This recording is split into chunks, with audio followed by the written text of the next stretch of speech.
and you're duplicating the efforts, not just one guy, one at a time. A salesman at some point in business runs out of market. Is that true? Hello, you guys are here, right? So a sales in general, you may make some money in 1 month, maybe 2 months, maybe 3 months, but eventually over time, you could run out of a warm market.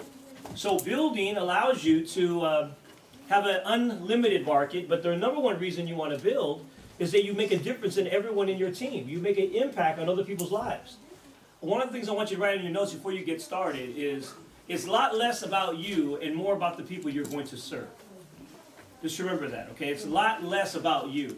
You say, what do you mean? I joined this because I want to quit my job. Well, it may start off that way, but you'll never get to where you want to go unless you're trying to serve others first.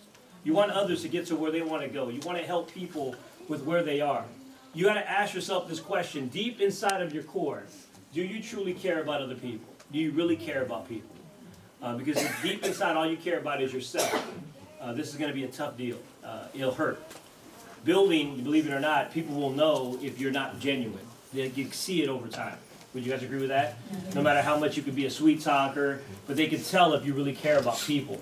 So you got to have a genuine heart, an open heart that really cares about people when you come into a business like this. If you want people to follow. And don't get frustrated if you're here for a while and you haven't been able to build big yet. How many get frustrated like you invited people and they don't show up? How many done that before?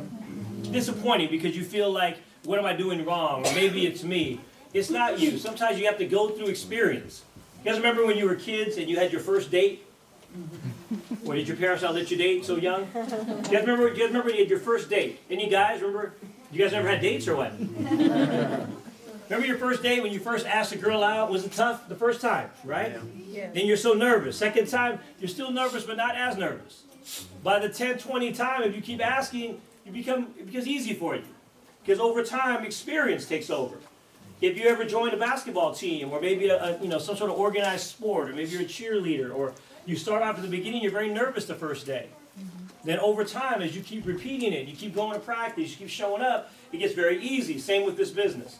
A couple of basics before I get started as well. Number one, try not to miss meetings. Do the best you can to attend meetings. And let me give an example. What if you had 50 people in your group licensed? Would you attend all the meetings? Yes. For sure? Yes. Okay. So would you tell them to attend meetings? Yes. Yes. Would you say that they should miss meetings? No. No, because you have how many people? 50. But if you don't have 50, do you show up to all the meetings? Yes. Is that right? What I mean by that, there are people in our business who may not have a lot of people under them, but they don't go to all the meetings because they don't have 50 people yet. Is that true, right? But they're expecting their team to go when they get 50.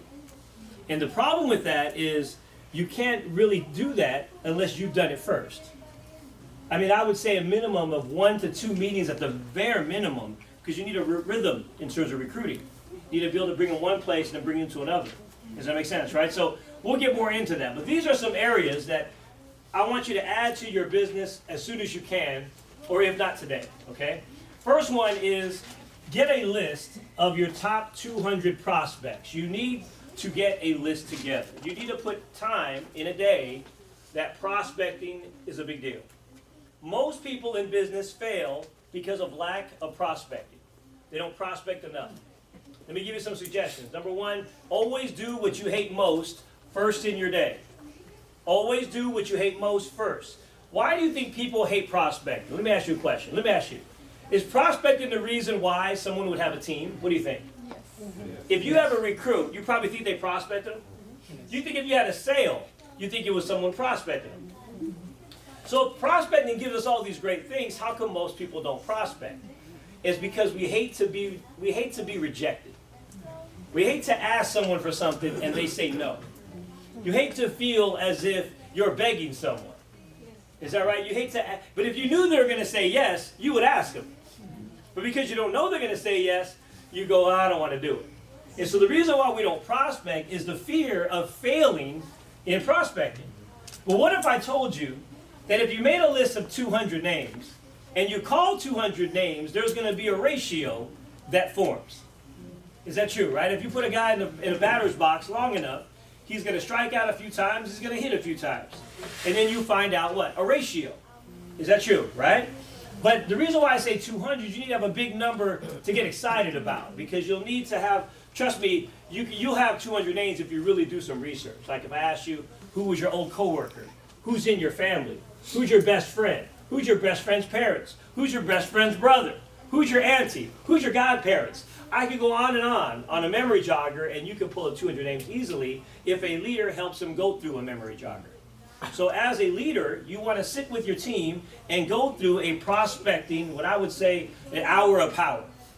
An hour of money time. Prospecting is where we get our clients, is where we get our recruits, is where we build a team, but most neglect this. They want to learn everything about product, but they don't think about prospect. Let me tell you this, you can know everything about product, but if you don't prospect, that will mean absolutely nothing over time. Would you guys agree with that? Because this is where most people in business fail, right here. They run out of prospects. And let me ask you this, if you have a recruit that joins the business, do you think they would make sense if they set up 5 appointments? Would you think that would help them? I'll talk about that next. So, 5 field training. Well, our company really only asks for 3.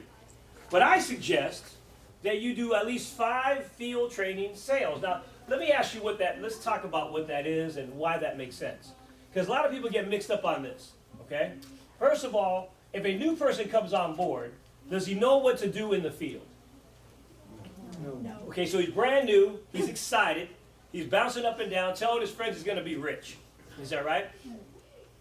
And isn't it wonderful to have enthusiasm? What do you guys think? Yes. It's wonderful. But if he goes to a bad appointment, it could make that enthusiasm shrink very fast. Is that true? A new person asking a new person information could be hurtful if they do it without training. So what training is you go out with a leader in the field, and that field leader takes you in the field with them. You do the appointment with the new person, and he watches the expert do it 5 times. If he watches an expert do it 5 times, you should get some great news out of it. Nothing more important for your new prospect than a very happy appointment. A recruit or a sale is a happy appointment. And remember, write this one down. All problems are solved with a new recruit.